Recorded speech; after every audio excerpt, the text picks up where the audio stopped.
ნაგვისურნასთან გამოვდივარ ხოლმე და ვეძებ ხოლმე ტანსაცმელებს, ხან არის ხუმი, ხან არა. აი ეხლაც ვიღაცას გადაუგდია ეს ხალათი, მე კი ჩავიცვი.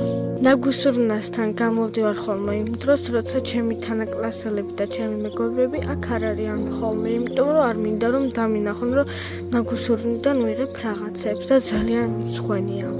სკოლაში დახეული ტანსაცმლით დავდივარ. ერთ პავს არ უნდა რომ წინ უზივარ. გადაჭიქი და არ მინდა რომ მე ჩემ გვერდზე ვზიხარო, ნაგვისურნიდან ვიცეიღებს რაღაცებს, რაში მინდა ეგეთი მეგობარი ან თანაკლასელიო. მასწავლებელმა იცის ეს ამბავი? არა, რეუბნები არ მინდა რომ ჩემ გამო ისინი დასაჯოს. ისინი მართლა სამობენ, იმიტომ რომ მართლა ნაგვისურნიდან ვიღებ.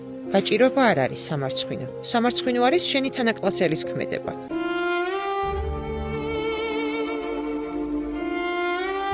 კახეთში კი ვცხოვრობ, მაგრამ ცხოვრებაში მწვადი არასდროს არ მაქვს ნაჭამი.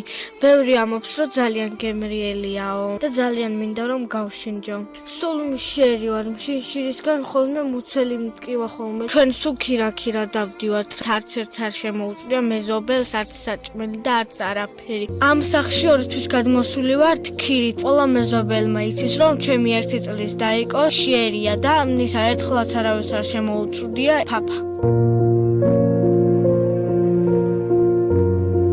გადარიცხეთ ნებისმიერი თანხა ჩერნოვეცკის ფონდის ოფიციალური საიტის მეშვეობით.